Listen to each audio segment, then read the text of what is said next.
Bonjour, soyez-vous bienvenus dans cette vidéo, la série des vidéos de logiciel R, l'économétrie dans le logiciel R.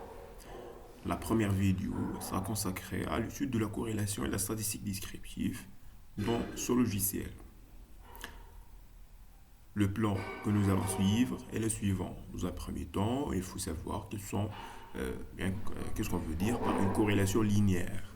Et après, comment peut-on calculer certains éléments de la statistique descriptive, généralement la variance, la moyenne, l'écart type, ainsi de suite. Et après, comment peut-on effectuer un test de signification de la corrélation linéaire. Et quels sont les codes utilisés sur le R et bien évidemment quelles sont les limites de la corrélation linéaire ou bien de la corrélation en général. Pour ce qui concerne la corrélation, il faut la distinguer. Donc, il faut distinguer la corrélation avec la régression. Ce n'est pas la même chose. La corrélation, c'est le degré de liaison entre deux variables qui sont quantitatives. On ne peut pas parler de corrélation entre deux variables qui sont caractère qualitatif. Bien sûr, toujours dans le cadre des variables qui sont quantitatives, soit des variables quantitatives continues ou bien des variables quantitatives discrètes. Ou bien aussi soit des variables qui sont quantitatives déterministes ou bien des variables qui sont quantitatives aléatoires, un couple de variables aléatoires, leur corrélation est mesurée par l'indice ρ. Alors, on distingue entre deux types de corrélation linéaire et non linéaire. Donc, là, il faut distinguer entre la corrélation linéaire. Le coefficient de corrélation linéaire se mesurait par le coefficient de Spearman. Par contre, la corrélation non linéaire se mesurait, pardon, le coefficient de corrélation qui est linéaire se mesurait par le coefficient de Pearson. Et la corrélation non linéaire se mesure par le coefficient de Spearman. Alors, lorsqu'un couple des variables sont corrélées d'une façon linéaire, bon, là, ces deux variables peuvent être soit, il y a trois cas, soit une corrélation qui est positive, c'est-à-dire que les deux variables augmentent simultanément, c'est-à-dire que si le x augmente, le y répondent du même sens. Par contre, une corrélation négative, c'est lorsque les deux variables ont un sens qui est bien sûr un sens contradictoire ou bien un sens de variation différent. Et finalement, des variables qui sont pas, bien sûr, qui sont pas corrélées, c'est-à-dire il n'y a pas de corrélation, il n'y a aucune relation entre les variations des valeurs, c'est-à-dire les variations de x et les variations de y. Graphiquement, donc pour avoir une idée sur la corrélation, quelle est-ce que la corrélation qui est utilisée, ou bien le coefficient qui permet de mesurer le degré de liaison entre deux variables, il s'agit d'un coefficient de Spearman ou bien de Pearson, il faut visualiser dans un premier temps le graphe des données, le graphe de la base de données. Donc pour le graphe qui est voilà, le bon graphe pour visualiser deux variables qui sont quantitatives, c'est le point de nuage. Dans l'axe d'abscisse, on met la variable x et l'axe d'orthonnée, on met la variable y. Alors, lorsque les deux variables sont corrélées positivement, les points de nuage, ce sont des points dans un ordre croissant. Par contre, lorsque la corrélation est négative, c'est l'inverse. Voilà, les points de nuage, ce sont dans un ordre qui est décroissant. La question qui se pose alors est comment peut-on mesurer le degré de corrélation? Alors, pour mesurer le degré de corrélation, on utilise ce qui s'appelle le coefficient de corrélation. Voilà, lorsque bien sûr la corrélation est linéaire, on parle de R, X, Y. C'est le coefficient de corrélation qui permet de mesurer la relation, bien le degré de liaison entre deux variables qui sont qui ont une relation linéaire. Par contre, pour les relations linéaires, par exemple les relations de croissance exponentielle, de décroissance exponentielle, on utilise le coefficient de Spearman. Alors, le coefficient de corrélation linéaire, c'est le rapport entre la covariance des variables x, y et le produit des écarts types, l'écart type de x et l'écart type de y. Comme vous savez que la covariance x, y, c'est le cumul x i moins x bar, c'est-à-dire la somme des écarts de x fois les écarts de y, donc x i moins x bar, y moins y bar, fois les écarts types des variables, l'écart type de x fois l'écart type de y, l'écart type de x qui est le racine de variance, et l'écart type de y, c'est la racine de la variable de y. Avec n, c'est la taille d'échantillon.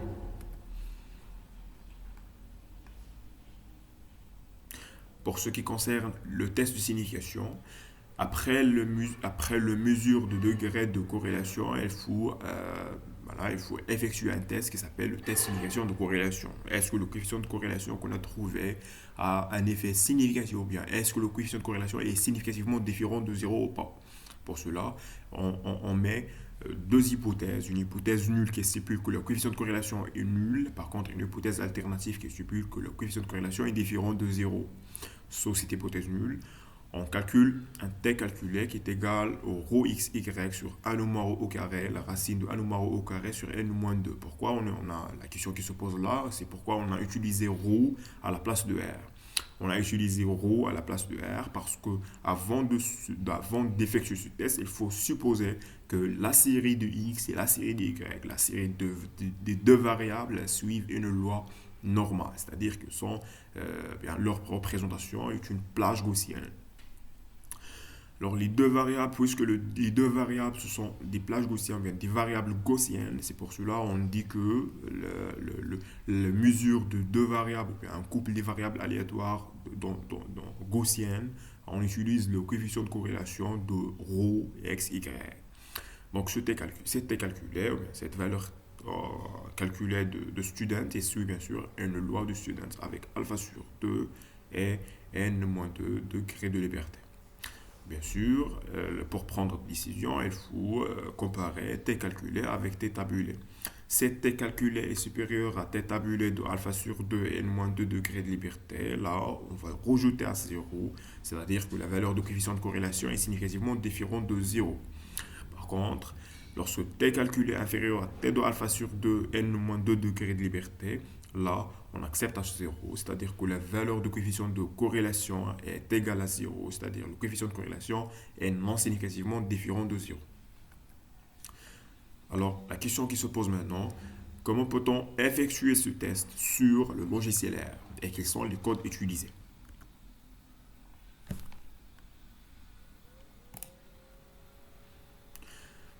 Alors pour le logiciel R, voilà l'interface de ce logiciel. Donc la première des choses, il faut importer la base de données. Donc pour importer la base de données, il faut aller vers File et après Import Data Sales. Alors là, vous allez déterminer la forme de votre base. C'est la base de données est en format Excel, ou bien en format SPSS, ou bien en format Size, ou bien Stata. Donc là, il faut déterminer ou bien fixer la forme de votre base de données. Moi, j'ai une base de données sous format Excel. Je vais cliquer sur forme Excel. Après, il faut chercher la base de données sur votre ordinateur, c'est-à-dire Browse. Voilà, je vais aller directement à ma base de données. Voilà, c'est là. Alors, les bases de données sur Excel, généralement, on distingue entre deux bases de données, deux catégories de bases de données, les bases de données sous format SV et les bases de données sous format XL. Alors, ma base de données, c'est se forme XL. Voilà, open. Voilà ma base de données, je vais l'importer. Après, je vais appuyer sur importer. Là, vous avez le droit de changer directement le nom de votre base de données. Alors, je vais changer le nom et je vais le remplacer par rendement. Bien. Alors voilà ma base de données qui compris deux variables, le rendement x et la quantité en gris de y, dans des observations. La première des choses qu'il faut faire, là, il faut attacher la base de données. Attache, donc on va utiliser une commande attache qui est parmi la famille des packages de base. Donc attache. Là, il faut mettre le nom de la base de données. Bon, voilà, rendement. Pourquoi on attache la base de données? C'est pour permettre au logiciel d'attacher votre base, c'est-à-dire d'utiliser le nom des variables qui existent dans la base de données, sans mettre de dollars, sans mettre des signes, à cet exemple. Voilà.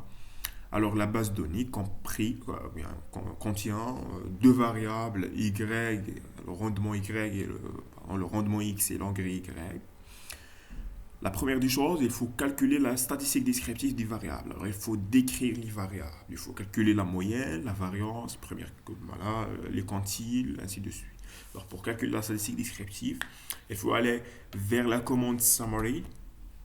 Voilà, summary, c'est C'est une commande fait partie de package base, bien statistics. Après, si vous voulez de décrire une seule variable, vous pouvez la donner au logiciel juste le nom de variable que vous voulez décrire. Sinon, si vous voulez décrire tous les variables qui existent dans la base, là, vous allez mettre entre parenthèses le nom de la base de données. Alors moi, je veux décrire tous les variables je veux décrire à la fois la quantité d'engrais et même la variable de rendement. Alors là, je vais mettre la base de données. Voilà, rendement. Je vais sélectionner le nom de la base, pas le nom de la variable. Voilà, rendement. OK. Alors voilà la statistique descriptive des deux variables, le rendement x et le l'engrais y. Pour le rendement x, voilà, la valeur minima c'est 16 et pour l'engrais c'est 20. Après, on a la médiane, la moyenne. Pour la moyenne de x, c'est 26, c'est-à-dire la moyenne d'engrais c'est 26 et la quantité de rendement x c'est 26 et la quantité moyenne d'engrais est 30,4. Après, on a troisième quartile et le max. Voilà, ce sont les éléments de la statistique descriptive. Après, vous pouvez alors calculer même la variance. Donc, var, la variance d'une variable, par exemple, le rendement. Voilà. Voilà la variance de rendement qui est égale à 34,98. Après, pour la variance la deuxième variable, c'est l'engrais. Voilà.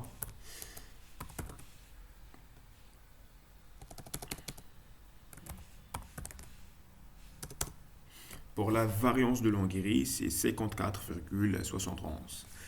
Alors maintenant, on va être l'exemple de mesurer la liaison qui existe entre les quantités d'engrais utilisées par rapport au rendement. Est-ce que, eh bien, on veut de répondre à certaines questions de réflexion?